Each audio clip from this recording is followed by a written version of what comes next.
नमस्कार फ्रेंड्स, आज के वीडियो में चर्चा करेंगे Motilal Oswal large and mid cap fund की। Motilal Oswal large and mid cap fund की परफॉर्मेंस सभी टाइम फ्रेम्स में काफी अच्छी रही है। इस फंड को एग्जिस्टेंस में आए अभी कुल 5 इयर्स एंड 10 मंथ का ही समय हुआ है और इस बीच हर टाइम फ्रेम में 1 year, 2 year, 3 year and 5 year सभी टाइम फ्रेम्स में इसने अपने कैटेगरी एवरेजेस को आउट परफॉर्म किया। साथ ही साथ 3 इयर्स और 5 इयर्स के टाइम फ्रेम्स में यह अपनी कैटेगरी में नंबर 1 रैंक पर रहा है।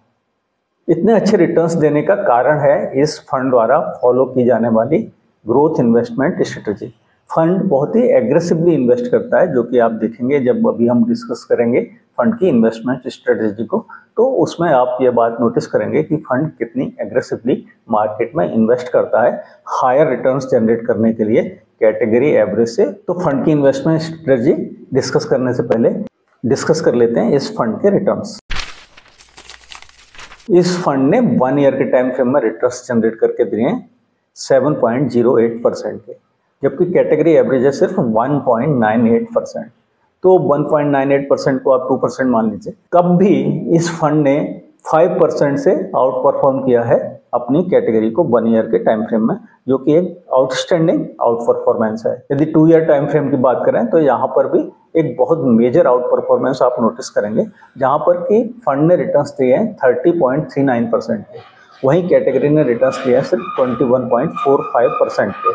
तो रफली 9% से आउट परफॉर्म किया है कैटेगरी को, जो कि किसी भी तरह से एक बहुत अच्छी परफॉर्मेंस ही मानी जाए, क्योंकि 9% का आउट परफॉर्मेंस एक बहुत बड़ा आउट परफॉर्मेंस है 3 ईयर टाइम फ्रेम में, जहां की फंड की परफॉर्मेंस नंबर 1 पे रैंक कर रही है large and mid cap fund category में। तो वहां पर कैटेगरी ने रिटर्न्स दिए हैं 18.86%, वहीं पर फंड ने रिटर्न्स दिए 27.76%। यहाँ भी रफली 9% का आउट परफॉर्मेंस आप देख सकते हैं। 5 ईयर के टाइम फ्रेम में भी फंड की परफॉर्मेंस नंबर 1 बनी हुई है, नंबर 1 रैंक पर है यह फंड 5 ईयर टाइम फ्रेम की परफॉर्मेंस के लिहाज से भी, जहां पर कैटेगरी ने रिटर्न्स दिए सिर्फ 23.70% के और वहीं फंड ने रिटर्न्स दिए हैं 30.01% के। तो 5 ईयर टाइम फ्रेम में large and mid cap category का कोई फंड यदि आपको 30% के हिसाब से रिटर्न्स जनरेट करके दे रहा है तो यह एक बहुत आउटस्टैंडिंग परफॉर्मेंस ही मानी जाएगी। फंड इस समय फुल्ली इन्वेस्टेड है इक्विटीज में, जहां पर कि इस फंड ने इन्वेस्टमेंट कर रखा है अपने कॉर्पस का 99.19% इन इक्विटीज। अब बात कर लेते हैं फंड की इन्वेस्टमेंट स्ट्रेटजी की, जो कि फॉलो करता है aggressive investment strategy, aggressive growth investment strategy. और मोतीलाल ओसवाल फंड हाउस के सभी fund aggressive growth investment strategy ही फॉलो करते हैं अपनी कैटेगरीज को आउट परफॉर्म करने के लिए और अपने इन्वेस्टर्स के लिए बहुत अच्छे रिटर्न्स जनरेट करने के लिए। और इस एंडेवर में यह फंड हाउस सफल भी रहा है। इसके किसी भी कैटेगरी के फंड हो, उन्होंने आउटस्टैंडिंग रिटर्न्स जनरेट करके दिए लास्ट 5 इयर्स में। और उसकी वजह यही है इनका शिफ्ट करना डिफेंसिव वैल्यू इन्वेस्टमेंट स्ट्रेटेजी से हटकर एग्रेसिव ग्रोथ इन्वेस्टमेंट स्ट्रेटेजी को फॉलो करना अपने सभी म्यूचुअल फंड्स में। और Motilal Oswal large and mid cap fund भी उसका कोई एक्सेप्शन नहीं है। इस फंड में भी ये highly aggressive growth investment strategy ही फॉलो करते हैं। ग्रोथ इन्वेस्टमेंट स्ट्रेटेजी की कुछ कैरेक्टरिस्टिक्स होती हैं, जो कि आप Motilal Oswal large and mid cap fund की इन्वेस्टमेंट स्ट्रेटेजी में भी देख सकते हैं। तो जो सबसे पहली कैरेक्टरिस्टिक होती है ग्रोथ इन्वेस्टमेंट स्ट्रेटेजी की, वह होती है कि फंड इस तरह के फंड स्टॉक्स में बहुत ज़्यादा कंसंट्रेशन करते हैं। इनका पोर्टफोलियो बहुत लार्ज नहीं होता, बहुत ज़्यादा ये डाइवर्सिफिकेशन नहीं करते, बल्कि एक कंसंट्रेटेड पोर्टफोलियो बनाते हैं, जो कि आप देख सकते हैं इस फंड में कि जहां कैटेगरी का एवरेज है 76 शेयर्स का, वहीं पर इस फंड के पोर्टफोलियो में है सिर्फ 34 शेयर्स। तो 50% से भी कम है।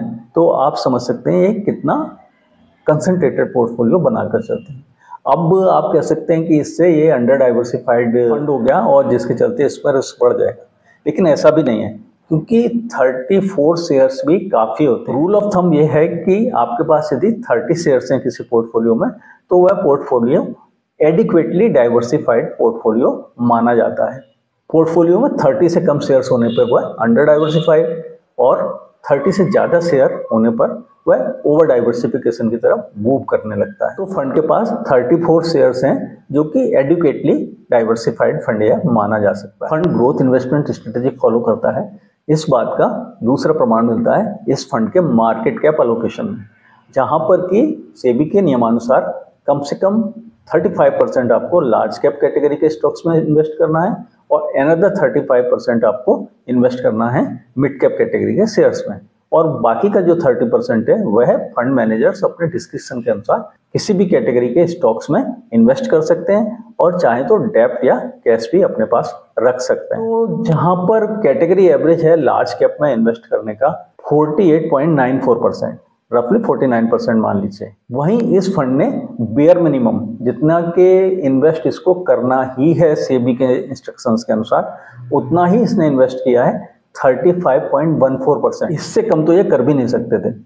तो यहाँ कैटेगरी की तुलना में इन्होंने लार्ज कैप में 14% कम इन्वेस्ट किया है और जो ले जाके इन्होंने कर दिया इन्वेस्ट कहाँ, स्मॉल कैप कैटेगरी के शेयर्स में।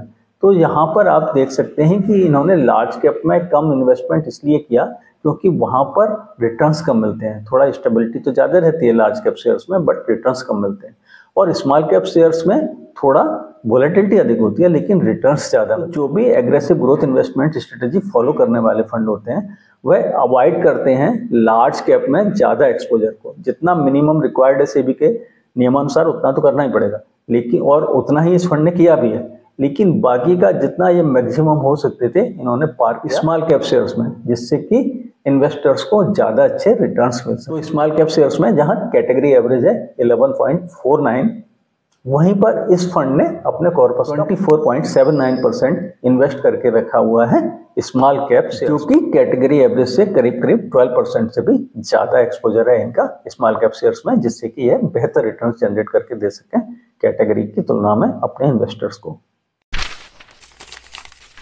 अब बात कर लेते हैं फंड के रिस्क रेशियोज की। तो जो aggressive growth investment strategy follow करने वाले फंड होते हैं उनका बीटा थोड़ा हाई होता है, क्योंकि उनकी एनएवी में आप काफ़ी उतार चढ़ाव देख सकते हैं, क्योंकि ये इस तरह के शेयर्स में इन्वेस्ट करते हैं जो कि ग्रोथ शेयर्स होते हैं। तो ग्रोथ शेयर जो होते हैं उनके प्राइसेस में काफ़ी मूवमेंट आता रहता है, और यही कारण है फंड का जो रेशियो है, बीटा रेशियो है, वह डिस्टर्ब हो जाता है। तो जहाँ कैटेगरी का एवरेज बीटा है 0.95, वहीं पर फंड का बीटा 1.07, जो कि डेफिनेटली काफ़ी वोलेटाइल फंड बनाता है इस फंड को। मीन्स कि जो इसके इन्वेस्टर्स हैं उनको इसकी एनएवी में काफ़ी उतार चढ़ाव, काफ़ी वोलेटिलिटी देखने को मिलेगी। तो यह उन्हीं इन्वेस्टर्स के लिए सूटेबल है जो मार्केट की वोलेटिलिटी से बहुत ज़्यादा डिस्टर्ब नहीं होते और हायर रिटर्न्स पाने के लिए इसको एंड्यूर कर सकते हैं एनएवी की वोलेटिलिटी को। उन्हीं इन्वेस्टर्स को इस तरह के फंड्स में इन्वेस्टमेंट करना सूट करता है। लेकिन यदि आप यहाँ पर वोलेटिलिटी को एक्सपीरियंस करने के लिए तैयार हैं तो आपको रिवार्ड भी बहुत अच्छे मिलते हैं एक बहुत अच्छे आउट परफॉर्मेंस के रूप में दूसरे large and mid cap category के फंड्स की। तो फंड अपने इन्वेस्टर्स के लिए हायर रिटर्न्स जनरेट करने के लिए बहुत ज़्यादा रिस्क नहीं लेता है, जो कि पता चलता है इसके शार्प रेशियो से, जो यह बताता है कि फिक्स्ड इनकम इन्वेस्टमेंट की तुलना में अधिक रिटर्न्स जनरेट करने के लिए फंड ने कितना रिस्क लिया। तो इस फंड ने एडिशनल जो रिस्क लिया है वह कैटेगरी की तुलना में कम लिया है, क्योंकि जहां कैटेगरी का शार्प रेशियो है 1.07, वहीं पर इस फंड का शार्प रेशियो है 1.41। यहाँ पर जितना अधिक शार्प रेशियो होगा उतना ही अच्छा वह फंड माना जाएगा इस मामले में कि वह कम रिस्क लेकर ज़्यादा एडिशनल रिटर्न्स जनरेट करके दे रहा है अपने इन्वेस्टर्स। यदि अल्फा की बात करें तो अल्फा इस फंड का है 6.73 पे, जो कि एक बहुत हाई अल्फा है, जो हमें यह बताता है कि बेंचमार्क के अगेंस्ट इस फंड ने कितना अच्छा परफॉर्म करके दिया है। यदि बात करें 3 ईयर के टाइम फ्रेम की, जिन पर कि यह सारे रेशियोज कैलकुलेट किए गए हैं। तो अब डिस्कस कर लेते हैं कि किस तरह के इन्वेस्टर्स को इस Motilal Oswal large and mid cap fund में इन्वेस्ट करना चाहिए या किसी भी ग्रोथ इन्वेस्टमेंट स्ट्रेटेजी फॉलो करने वाले फंड में इन्वेस्ट करना चाहिए। तो जैसा कि डिस्कस किया कि ग्रोथ इन्वेस्टमेंट स्ट्रेटेजी फॉलो करने वाले जो फंड होते हैं उनमें वोलेटिलिटी अधिक होती है, और वोलेटिलिटी आपने देखा कि इसके बीटा रेशियो में कि इसकी वोलेटिलिटी कैटेगरी एवरेज की तुलना में अधिक है। तो वोलेटिलिटी तो रहेगी इसकी एनएवी में, लेकिन उस वोलेटिलिटी को यदि आप एंड्योर कर सकते हैं तो उसके रिवार्ड भी बहुत हाई आपको मिलते हैं, जहां पर कि आपने देखा कि फंड ने बहुत अच्छे मार्जिन से कैटेगरी एवरेजेस को आउट परफॉर्म किया है सभी टाइम फ्रेम्स में। 2 इयर्स और 3 इयर्स के टाइम फ्रेम में तो यह आउट परफॉर्मेंस 9% के अराउंड है। 2 ईयर एंड 3 ईयर के टाइम फ्रेम में तो यह परफॉर्मेंस अराउंड 9% है, जो कि एक बहुत बड़ा आउट परफॉर्मेंस है।